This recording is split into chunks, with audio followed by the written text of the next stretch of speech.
Então, quero dizer para vocês que é uma alegria para nós, né, aqui da ABA, receber essas mulheres valorosas de Deus, né? E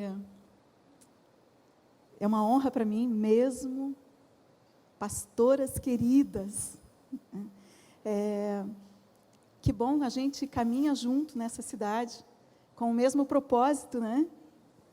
Com os mesmos alvos, de ganharmos almas, de cuidarmos bem delas, né? E às vezes a gente não pode estar juntas, muitas vezes, mas a gente está de coração, a gente está em espírito, né? Eu mesma não pude estar em alguns convites que me foram feitos. A gente viajou e teve coisas, mas eu disse para a pastora Ellen, mas vai dar certo, vai dar certo. Né? Então, eu estou muito feliz. Vocês vão observar que eu sou muito simples. Não esperem performance, porque eu sou muito simples. Eu sou lá do interior, né? E o Senhor me resgatou. E, às vezes, eu fico assim, pensando, né? De onde eu vim, como era o meu contexto de vida, e tudo que o Senhor fez, e eu fico pensando como Ele é bom, como Ele é maravilhoso. E eu tenho tanta curiosidade, assim, eu olho, né, para as pastoras e fico pensando assim, como é que é a história de cada uma, né? Como é que elas conheceram o Senhor? Algumas eu sei um pouco, mas a maioria eu não sei. E tenho tanta curiosidade, eu gosto tanto de ouvir como é que você conheceu Jesus, como é que foi, como é que tudo aconteceu. Eu me deleito, assim, vendo o que o Senhor faz, né? Mas a gente vai ter oportunidades, né, de ouvir histórias das irmãs. Então, queria também agradecer a pastora Ellen, né, que me convidou. Eu confesso que, para mim, era mais confortável ficar ouvindo. Né? Tem umas guerreiras aí de longas datas, né, de tempo, de história, e com experiências lindas, e eu queria estar ouvindo, mas a pastora me convidou. Primeiro eu quis dar uma escapadinha, mas daí não deu. O Espírito Santo disse, não, né? Por que você não quer falar? E aí eu disse, tá bom, Espírito Santo. Aí depois veio a segunda coisa, né? Você vai falar de tal coisa. Aí lá mesmo eu disse para ela, pastora, eu tenho uma palavra no coração para falar. Só que aí veio assim, mas você vai falar para pastoras? Isso aí é tão óbvio. Isso aí elas sabem de cor, salteado, de frente para trás, de trás para frente. Elas sabem isso. Aí o Espírito Santo sussurrou, né? Você quer me obedecer? Você confia? Eu disse, confio, Senhor. Tu já fez tanta coisa, né? Coisas assim que eu não podia imaginar, e eu obedeci, e eu vi o resultado. E o Senhor usa as coisas frágeis para confundir as fortes, né? Então, eu sou uma coisinha frágil, que o Senhor usa do jeito que Ele quer, né? Então, eu falei que vou falar de coisas óbvias, é uma palavra curtinha, e eu anotei para não esquecer. Então, assim, se eu fosse dar um título, né, para essa pequena mensagem, eu poderia dizer assim, que as nossas palavras afetam a nossa oração. Eu fiquei muito feliz ao ver Cadê a irmã que orou aqui antes? Está lá.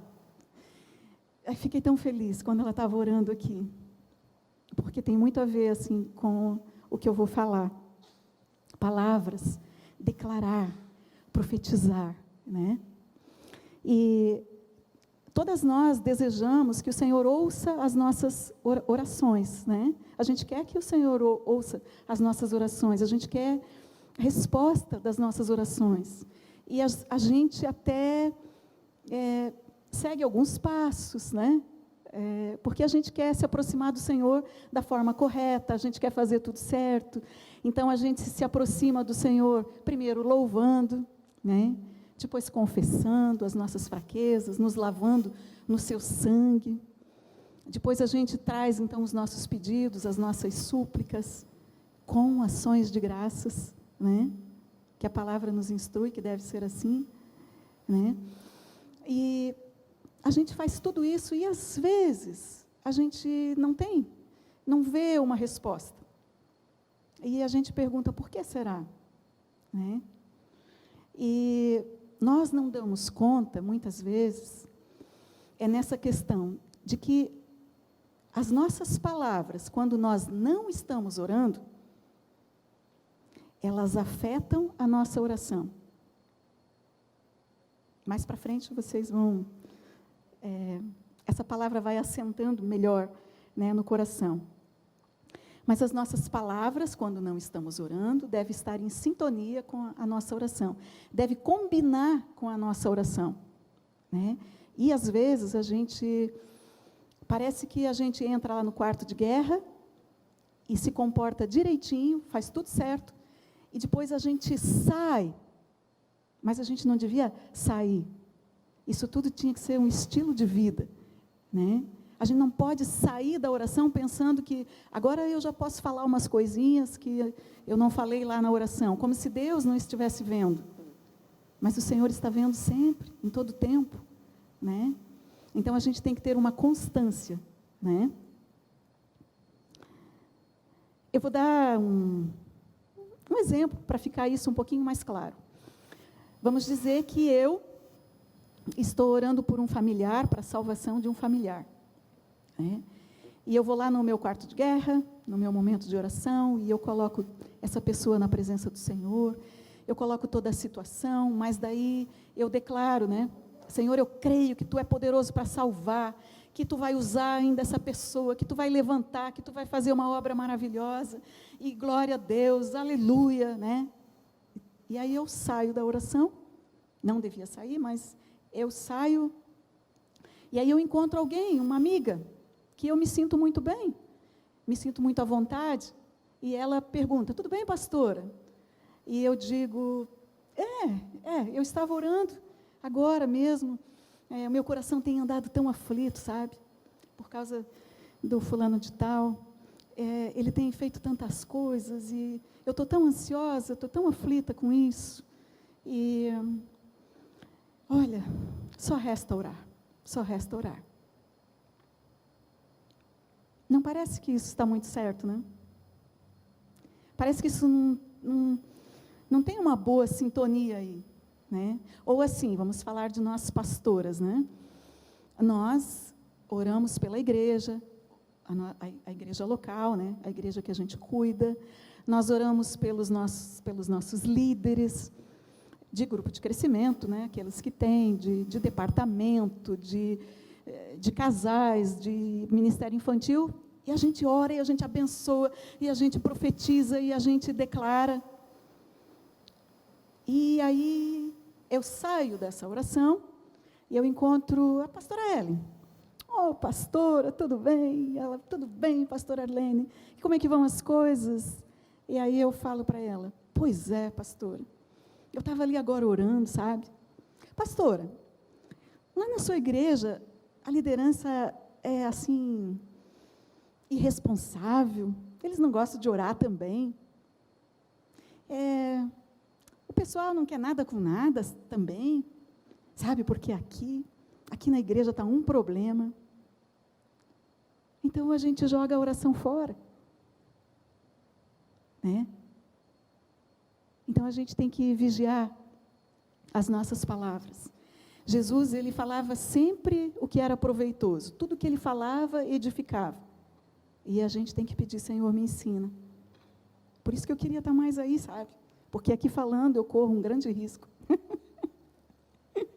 Eu queria estar ouvindo e aprendendo. Né? Nós tínhamos uma vez um casal de pastores, há uns anos atrás, que cuidava de uma igreja nossa, e a esposa, a pastora, era uma mulher de oração. Ela era guerreira, assim, sabe? Lia muita palavra, estudava. Mas, quando a gente se encontrava, era tão difícil, era tão pesada a conversa, porque sempre era falando da liderança, falando das ovelhas, que era difícil, que um monte de gente não dizimava, que esse povo não entende o princípio das ofertas e dos dízimos, que povo mais descompromissado, que coisa terrível, sempre assim. Era muito ruim, me fazia mal, era pesado. E hoje, eles não pastoreiam mais. As ovelhas eram tão ruins, e hoje não pastoreiam mais. Né? Então, as nossas palavras têm um peso gigante sobre a nossa vida. Né? As nossas palavras têm um peso gigante sobre a vida da igreja. As nossas palavras têm um peso gigante sobre a nação. Por isso que eu disse, eu me deleitei, né, com a pastora orando. O Senhor espera que a gente declare sobre a nação. Né? A gente está vivendo momentos em que a gente é tentado a olhar para determinadas coisas, a olhar para o Senado, para aquilo que estão fazendo, olhar para o Supremo Tribunal Federal, e a gente é tentado a comentar. Eu falo isso por causa de mim mesma. Né? Mas nós temos que cuidar com isso. Quando a gente declara as coisas que o Senhor faz, a gente está louvando o Senhor. Quando a gente fica exaltando as coisas que o diabo tem feito, você viu o que aconteceu, você viu mais isso, você viu ontem no noticiário o que saiu, você viu o vídeo, olha o que o Supremo Tribunal está fazendo agora. O diabo está por trás, e a gente fala muito, e o diabo deve se sentir assim, o tal. Né? Ele deve se sentir o grande, né? Poderoso. E nós não queremos louvar o diabo, nós não queremos exaltar as suas obras, e muito menos ele. Né? Então, nós temos que falar aquilo que agrada ao Senhor, vigiar. Eu disse para o Senhor, eu estava lutando, né? Senhor, como é que eu vou falar uma coisa tão óbvia para pastoras, se ainda fosse para gente novinha na fé, mas elas são pastoras, elas sabem tudo isso. E o Espírito Santo disse, o óbvio tem que ser lembrado. Eu quero que você fale a elas, porque eu as amo, e eu quero que elas cresçam mais e mais nisso. Né?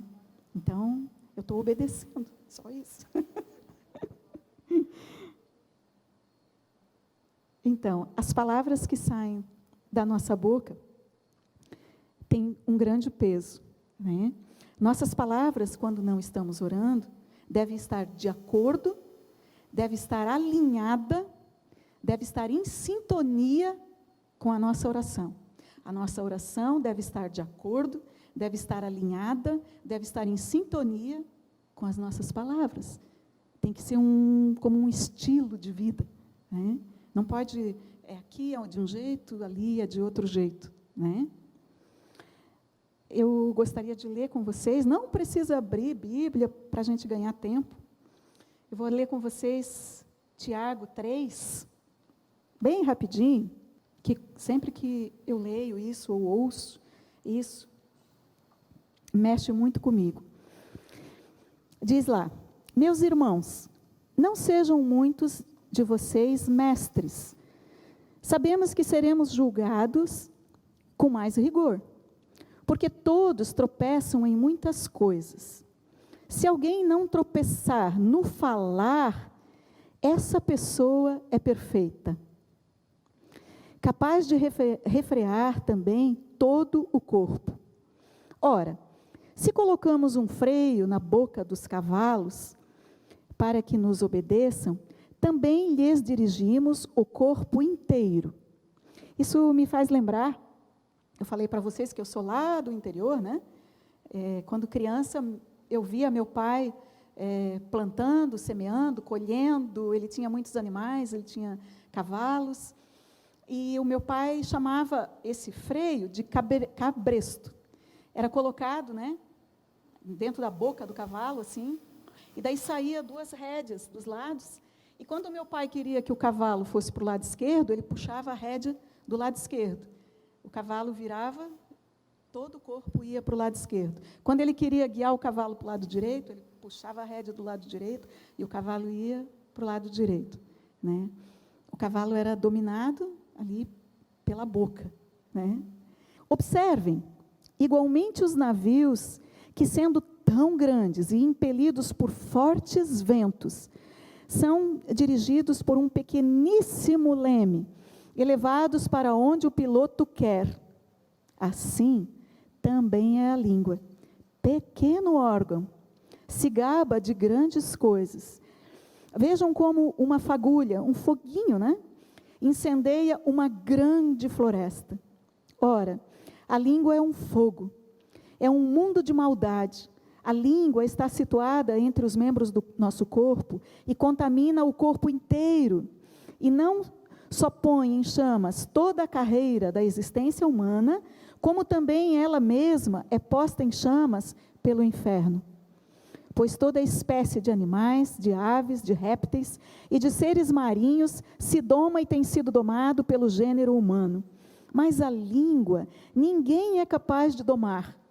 É um mal incontido, cheio de veneno mortal. Com ela bendizemos o Senhor e Pai. Também com ela amaldiçoamos as pessoas, criadas à semelhança de Deus. Só quem consegue dominar a língua é quem sujeita ela ao Espírito Santo. Fora isso, não tem jeito, né? A gente não consegue dominar a língua.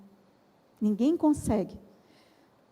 Nós temos que sujeitar a nossa língua ao Espírito Santo. Amém?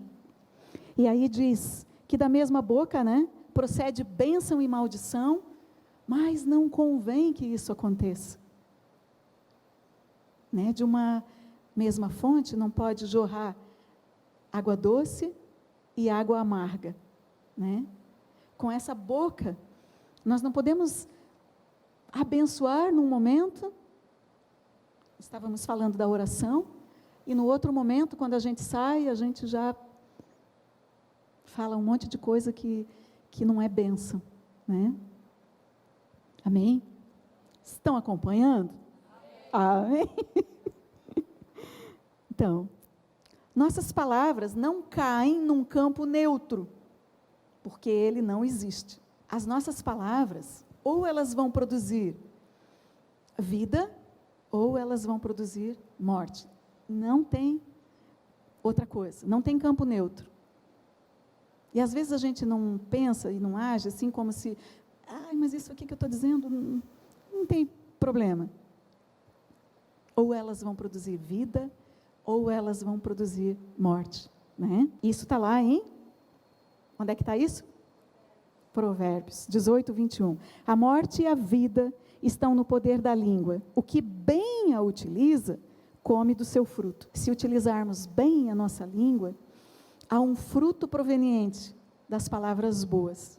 Gênesis 1 é uma passagem que me encanta bastante. Quando eu penso assim, ali na criação, né? Criou Deus os céus e a terra. A terra estava sem forma e vazia.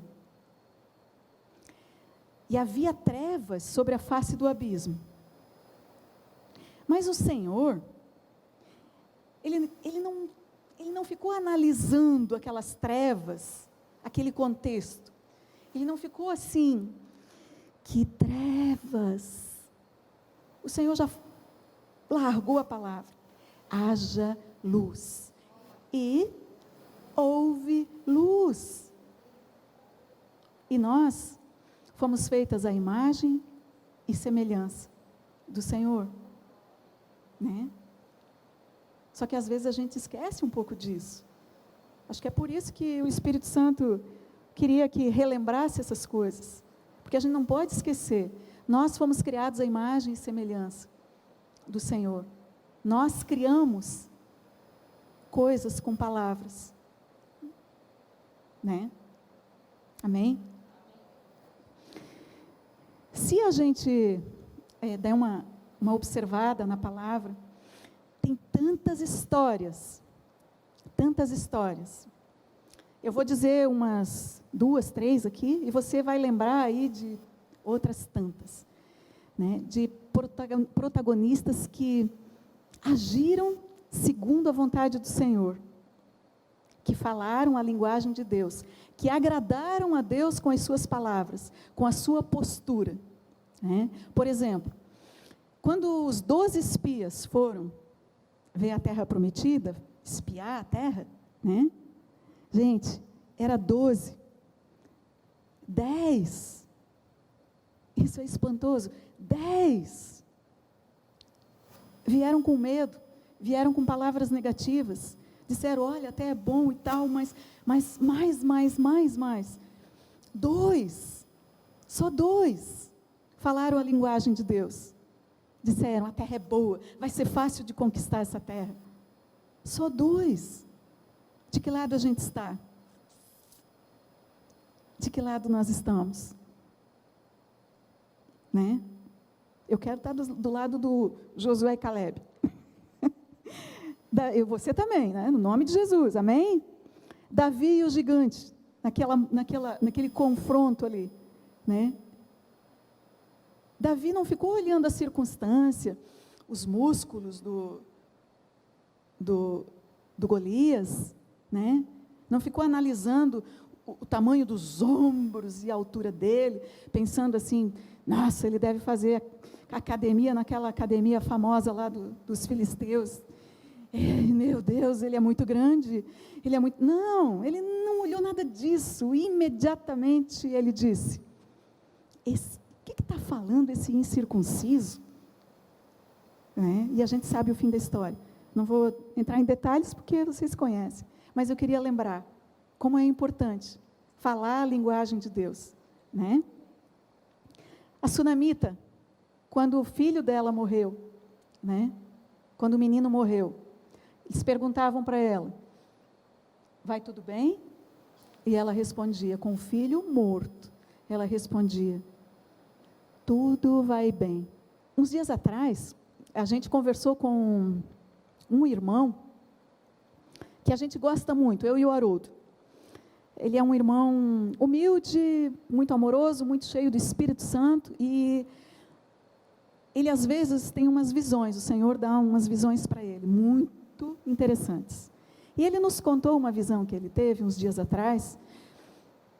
Nossa, eu fiquei muito impactada. Não vou poder falar tudo, por conta do tempo, mas eu quero compartilhar.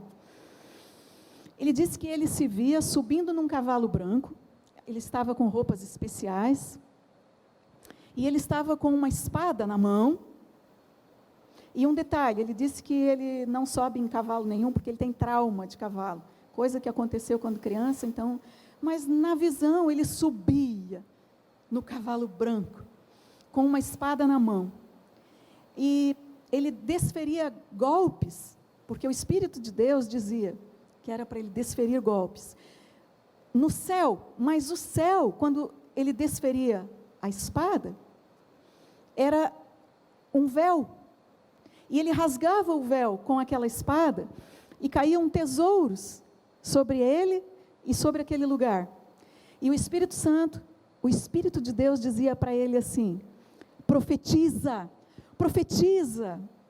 e ele ficava desferindo golpes.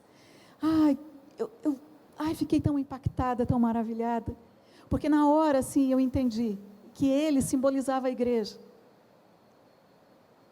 e a igreja é para profetizar,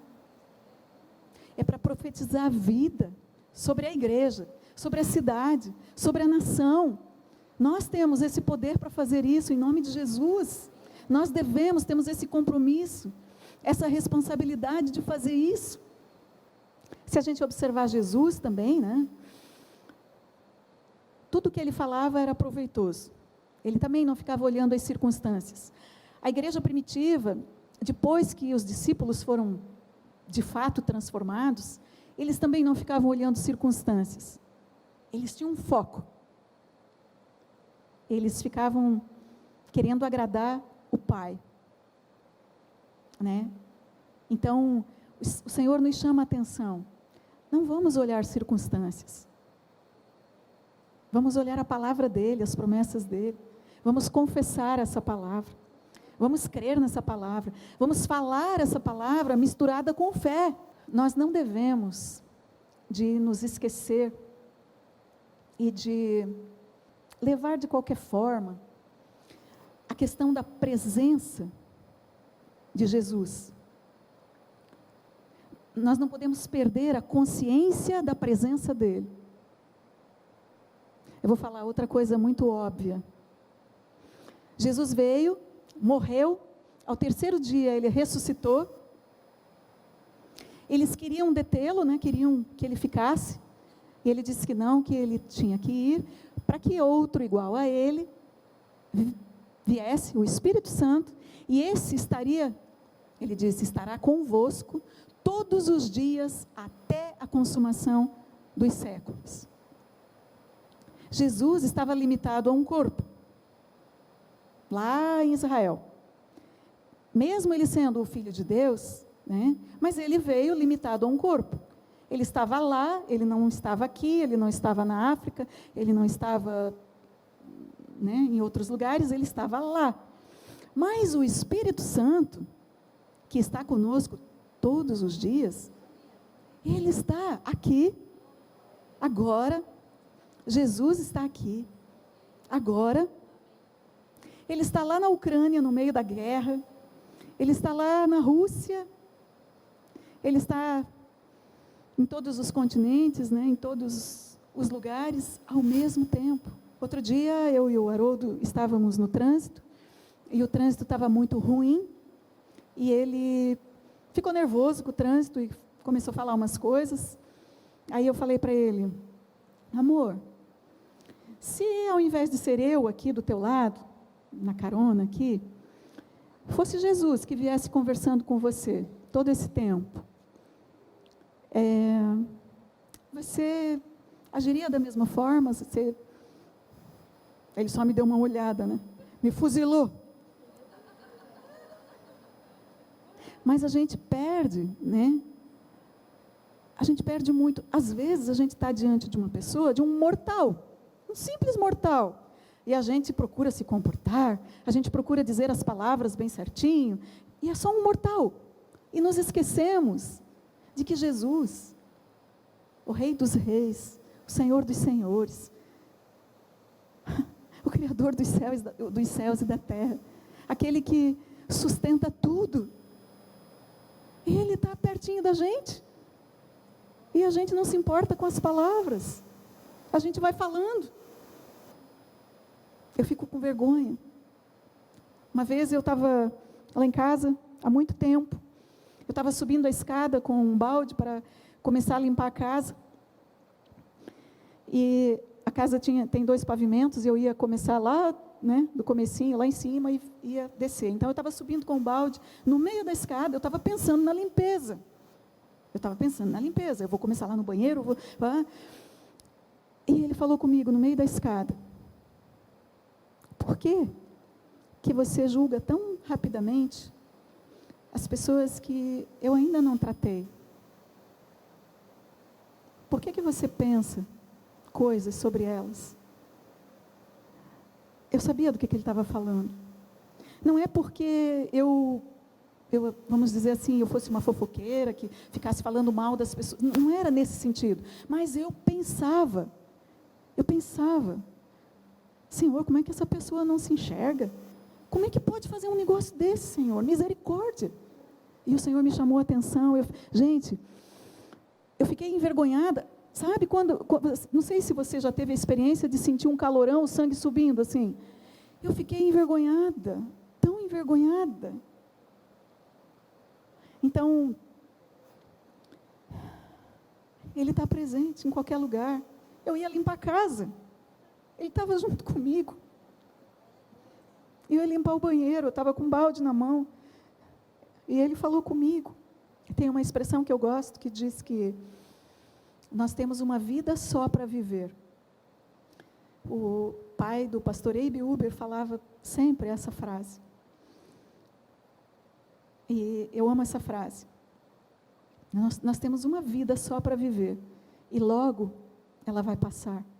Só o que fizermos em Cristo permanecerá. O resto vai passar por aquele fogo sobrenatural e vai queimar tudo. O que será de nós se negligenciarmos tão grande salvação, né? É uma grande salvação. Então eu convido, né, vocês comigo, porque eu estou nisso. Eu estou junto nisso. Vamos vigiar a nossa boca. Vamos pedir para o Senhor sabedoria para falar. Vamos falar coisas que edifiquem. Vamos falar vida, vida, vida. Vamos profetizar vida, cura sobre a nossa nação, sobre a nossa casa, sobre a nossa família. Não vamos comentar os problemas da nossa casa, sabe? Dizendo uma frase que eu acho terrível: só nos resta orar. Vamos profetizar vida. Vamos declarar vida. Vamos falar a linguagem de Deus. Ele se agrada, o Pai se agrada quando a gente fala a linguagem dele. Amém? Está acabando, eu prometo. Se a gente se achega, então, no Senhor com humildade, pedindo essa ajuda para Ele, confessando que somos fracas, mas que não queremos permanecer assim, pedindo para o Senhor: Senhor, põe um anjo na minha boca, pedindo de manhã cedo, quando acorda: Senhor, mais um dia amanheceu, me ajuda com a minha boca, que eu fale palavras de vida. Se a gente chegar no Senhor humildemente, nós vamos encontrar um Salvador. Se a gente chegar na presença do Senhor cheio de justiça própria, nós vamos encontrar um juiz. Eu quero encontrar um Salvador, e eu creio que você também quer, né? O Senhor diz que conhece o soberbo de longe, né? Então, se queremos ter as nossas orações respondidas, precisamos alinhar as nossas palavras, precisamos que elas estejam de acordo, precisamos que elas estejam em sintonia com a nossa oração. E a nossa oração tem que estar em sintonia com as nossas palavras. Amém, queridas? Obrigada por me ouvirem. E quero que a pastora Ellen, acho que é a pastora, que ela ore conosco, porque a gente pode aproveitar essa oportunidade, né? Estamos juntas e Deus se agrada tanto disso. Eu acho que deve ter festa lá, né? Que a gente está junto, né? A gente está querendo ganhar essa cidade para o Senhor. Uma igreja só não consegue fazer isso nunca, tem que ser muitas igrejas, cheias do Espírito Santo, cheias de sabedoria, cheias de graça, né? E vamos aproveitar que o Senhor se agrada da unidade, e a pastora Ellen vai orar conosco, vamos orar juntas, vamos aproveitar, vamos começar já a exercitar, declarar a vitória, declarar a vida, declarar a Zoe, né? Vida de Deus, sobre nossa família, sobre a nossa igreja, sobre a nossa cidade, sobre a nossa nação e sobre a terra. Amém? Amo vocês.